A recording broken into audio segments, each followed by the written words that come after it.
इनको digital terrorist कहा गया है। तो game is over, it is over. लेकिन आपको पता है इट इज ओवर क्या है? इट इज ओवर एक और खबर है, और वो खबर ये है कि एक जो जुरैन उनका नाम कि ट्रंप वापस आएगा मुज़ाकरात के लिए, इसका बाप भी वापस आएगा, क्योंकि इसके पास इस जंग से निकलने का कोई आसान रास्ता नहीं है। गेम उठ गई है और गेम हर तरफ से उठ गई है। पाकिस्तान के अंदर भी इनके लिए हालात खराब हो रहे हैं और आलमी सतह पे जितनी तब्दीलियां आ रही हैं और रोजाना की बुनियाद पे आ रही हैं, मैं इसीलिए आपको आगाह करता रहता हूं। मामलात इनके कंट्रोल से बाहर निकल रहे हैं। आज मुल्क में एक अजीबोगरीब सी बहस चल रही है नाज़रीन। अच्छा क्यों है? इससे पहले कि मैं इस बहस में जाऊं, पहले मैं आपको ये दिखाऊंगी कि इस मसले की इब्तिदा आखिर हुई कैसे। भारत संयुक्त अरब अमीरात ने हिंदी में भारत पर एक ऐसा ऐलान कर दिया जिसे देखकर एक एक भारतीय का सीना गर्व से चौड़ा हो जाएगा। संयुक्त अरब अमीरात के कई ताकतवर लोगों ने हिंदी में भारत के बारे में जो लिखा है वो इतिहास में आप पहली बार देखेंगे। कई लोग सोशल मीडिया पर बोल रहे हैं कि संयुक्त अरब अमीरात के असली मुस्लिमों ने हिंदी में जो लिखा है उसे पढ़कर कन्वर्टेड मुस्लिमों में हड़कंप मच जाएगा। सबसे पहले संयुक्त अरब अमीरात के एक लेखक और राजनीतिक विशेषज्ञ अहमद ताहा ने कहा कि भारत एक सच्चा बहादुर सहयोगी है जो दुनिया को अपना असली रूप दिखाएगा।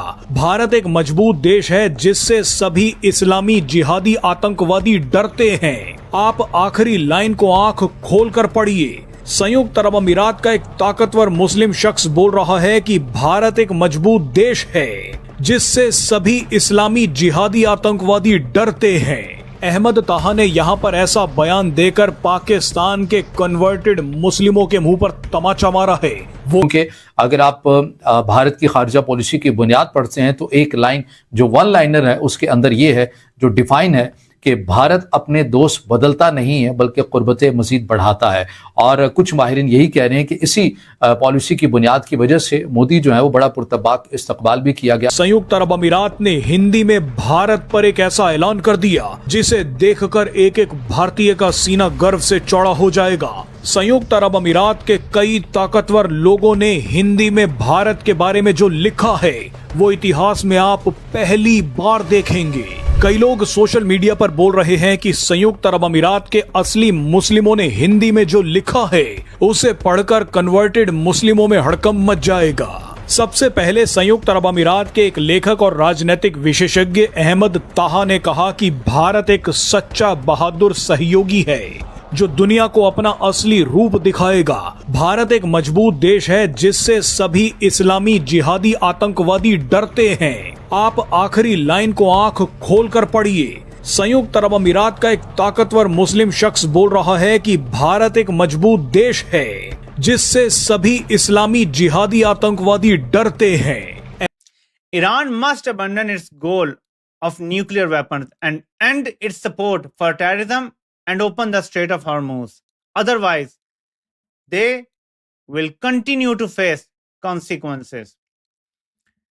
तो अब ये एक और धमकी आई है। अब बीच में कुछ बातें आ रही हैं क्योंकि जो मालूमात का बहाव है वो काफी हद तक जो है वो रुका हुआ है पिछले 24 घंटे से, जब से मुज़ाकरात सो कॉल्ड पहला राउंड फेल हुआ है। संयुक्त अरब अमीरात के एक दूसरे ताकतवर व्यक्ति ने लिखा है कि भारत एक सच्चा साथी है। तीसरे ने कहा है कि भारत सच्चा सहयोगी है। आपको बता दें कि संयुक्त अरब अमीरात में अब हजारों लोग हैं जो भारत के दीवाने हो चुके हैं। लेकिन सबसे बड़ा सवाल है कि ये सभी लोग हिंदी में ऐसा क्यों लिख रहे हैं? दरअसल इसके पीछे सबसे बड़ा कारण पाकिस्तान है। हिंदी में अपने विचारों को व्यक्त करते हुए संयुक्त अरब अमीरात ने पाकिस्तान की वजह से ही भारत से मदद मांगी है। और मजे की बात देखिए कि भारत के विदेश मंत्री एस जयशंकर मदद करने पहुंच भी गए। कैसा फैसला करना पड़ेगा फील्ड मार्शल को कि हर सूरत में इसके बहुत दूररस नताइज निकलेंगे, और यह भी बता दूं कि हर सूरत में नेगेटिव नताइज निकलेंगे। दरअसल पाकिस्तान पिछले कई सालों से संयुक्त अरब अमीरात के पीछे पड़ा है। इसकी सबसे बड़ी वजह संयुक्त अरब अमीरात की भारत से दोस्ती है। संयुक्त अरब अमीरात वो इकलौता खाड़ी देश है जिसने भारत के साथ फ्री ट्रेड एग्रीमेंट किया, कश्मीर में निवेश किया, आर्टिकल 370 पर कोई बयानबाजी नहीं की। वेस्ट एशिया में संयुक्त अरब अमीरात भारत का सबसे बड़ा ट्रेडिंग पार्टनर बन गया है। इसी से जलकर संयुक्त अरब अमीरात को अस्थिर करने के लिए पाकिस्तान ने सबसे पहले सऊदी अरब के साथ एक डिफेंस डील कर ली। इसके बाद पाकिस्तान ने तुर्की के साथ मिलकर संयुक्त अरब अमीरात के राजघराने को तोड़ने की कोशिश की, जिससे नाराज होकर संयुक्त अरब अमीरात ने पाकिस्तान को दिया अपना $3 बिलियन का लोन वापस मांग लिया। भिखारी पाकिस्तान ने लोन चुकाने के लिए सऊदी अरब और कतर से पैसा मांगा, लेकिन सऊदी अरब ने ऐसी शर्त रख दी जिसे ना मानने पर भी पाकिस्तान फंसता और मानने के बाद तो और भी बुरा मरेगा। दरअसल सऊदी अरब ने कतर के साथ मिलकर कहा कि हम पाकिस्तान को $5 बिलियन दे देंगे, लेकिन उससे पहले पाकिस्तान को अपने 13,000 सैनिक और 18 लड़ाकू विमान ईरान से लड़ने के लिए भेजने होंगे। मजबूरी में पाकिस्तान ने ये फैसला ले लिया है। अब अगर सऊदी अरब पाकिस्तान को ईरान पर हमला करने के लिए आदेश देता है तो पाकिस्तान को आदेश मानना पड़ेगा। पाकिस्तान ने मना किया तो सऊदी अरब ठोकेगा और अगर हाँ किया तो संयुक्त अरब अमीरात। बहरहाल अब भारत ने संयुक्त अरब अमीरात को विश्वास दिलाया है कि हम आपके साथ हैं, आप पाकिस्तान को ठोकते रहिए, हम आपको ताकत देते रहेंगे। दोस्तों, मिडल ईस्ट के एक मुल्क यूएई ने ऐसा क्या ट्वीट किया है कि पाकिस्तान सहित भारत में बैठे गद्दारों को जबरदस्त मिर्ची लगी है। मिडल ईस्ट में ईरान के साथ चल रही जंग के बीच भारत ने पूरे गेम को ही पलट कर रख दिया है। भारत ने वो काम करके दिखा दिया है जो आज से पहले कभी हुआ ही नहीं था। यूएई ने पाकिस्तान के खिलाफ ऐसी बात कही है कि आपको यकीन ही नहीं होगा। ये भारत की नई डिप्लोमेसी है, इसका आज दुनिया लोहा मान रही है। पाकिस्तान के अंदर आग लगी है। ये वो पाकिस्तान है जिसने हमेशा भारत के साथ दुश्मनी की है और अरबी शेखों का सहारा लिया है, और अब यही शेख धीरे धीरे करके इनको छोड़ते जा रहे हैं। ये भारत की बहुत बड़ी जीत है। पीएम मोदी जी, अजीत डोभाल और डॉक्टर एस जयशंकर साहब की मिडिल ईस्ट के डिप्लोमेसी ने पाकिस्तान को सऊदी अरब और यूएई के बीच ऐसा फंसा दिया है कि वहां से निकलने का कोई रास्ता नहीं है। जब युद्ध शुरू हुआ, सऊदी अरेबिया ने बोला था कि मेरा दोस्त है एक पाकिस्तान जो मेरे लिए लड़ेगा। 40 दिन लड़ते रहे, सुसाइड बॉम्बर्स आते रहे, इवन की हाइपरसोनिक मिसाइल्स आई। सऊदी अरेबिया बहुत ज़्यादा इंटेंस प्रेशर के अंदर था। उन्होंने क्योंकि एक एग्रीमेंट किया हुआ था पाकिस्तान के साथ, उसके कारण उनको लगा हम सिक्योर हैं। लेकिन सऊदी अरेबिया की तरफ से इतनी बुलेट्स आई, पाकिस्तान ने एक भी गोली नहीं चलाई ईरान के ऊपर। वो तो ईरान को सपोर्ट कर रहे थे, चाइना से हथियार ले लेकर वो भेज रहे थे ईरान को, उसी ईरान को जो ईरान दुखी कर रहा है सऊदी अरेबिया को। और अब जो पाकिस्तान ने बोला था कि अगर सऊदी अरेबिया के ऊपर अटैक हुआ तो मैं अपने लाखों सोल्जर्स आपके लिए कुर्बान कर दूंगा, नहीं आए। यानी कि जो अनकॉम्प्रोमाइजिंग प्रोटेक्शन का अल्लाह की झूठी कसम खाकर इन्होंने वादा किया था सऊदी के साथ, उनके फ़ोन कॉल के बाद भी ये नहीं आए। और पाकिस्तान करता क्या रहा, वो एक्सक्यूज़ देता रहा, हम आ रहे हैं, हमारे पास तेल नहीं है, हम क्या करें, ईरान के कारण हम फंसे हुए हैं। Empty hollow promises. क्योंकि ये पाकिस्तान हमेशा की तरह दोनों तरफ खेल रहा था। वो ईरान को भी सपोर्ट कर रहा है, चाइना को भी कर रहा है, उधर अमेरिका की बोल रहा है कि पीस टॉक्स कर लेते हैं। और इसके बीच में उन्होंने धोखा दिया सऊदी अरेबिया को। अब ये तो हो गया कि सऊदी अरेबिया अकेला लड़ता रहा 40 दिन के लिए। अब पाकिस्तान ने इनकी तरफ देखा भी नहीं। और उसके बाद जो वायलेंटली जब पूरा लैंडस्केप चेंज हो गया, युद्ध बंद हो गया, स्काइज क्लियर हो चुकी हैं, तो एक पाकिस्तान ग्रैंड मूव देखता है करता हुआ सऊदी अरेबिया के अंदर। और उनके जो लोग हैं वो भांगड़े डाल रहे हैं कि जी देखिए पाकिस्तान की आर्मी पहुंच गई थे, अब युद्ध हम बंद कराएंगे। Suddenly ultimate fearless defenders Islamic world के वो पाकिस्तान पहुंचता है।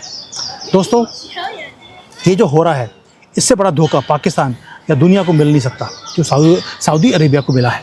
अब स्पेसिफिक लोकेशन देखिए, ये पहुंचे कहाँ हैं। जो ईस्टर्न सेक्टर है सऊदी अरेबिया का, ये वहाँ पहुँचे हैं, जो कि बहुत ज़्यादा वॉलेटाइल एक एरिया है, बिल्कुल ईरान के पास है।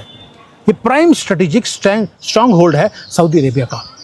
और वहाँ पे पाकिस्तान की हेविली आर्म्ड फोर्सेस वहाँ पे पहुँचती हैं। लेकिन इस्लामाबाद उसने क्या किया, जब 40 दिन युद्ध हो रहा था तब तो सामने कोई भी इस्लामाबाद के अंदर आया नहीं। लेकिन इनकी प्रोपेगेंडा मशीन, वही लुल्ला की फौज, वो शुरू हो गई पूरे सोशल मीडिया के ऊपर। सेलिब्रेट करना शुरू कर दिया पाकिस्तान की पब्लिक ने। क्या बोल रहे हैं, अपनी पीठ के ऊपर खुद ही थपथपा रहे हैं। क्या बोलना शुरू कर दिया कि मिडिल ईस्ट को पूरे को अगर कोई बचा सकता है वो पाकिस्तान बचा सकता है।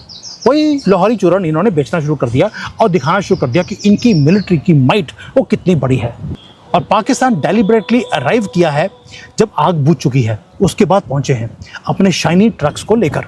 जो डार्क जोक पाकिस्तान ने किया है। क्योंकि अगर आप भारत की खारजा पॉलिसी की बुनियाद पढ़ते हैं तो एक लाइन जो वन लाइनर है उसके अंदर ये है जो डिफाइन है कि भारत अपने दोस्त बदलता नहीं है बल्कि कुर्बतें मजीद बढ़ाता है।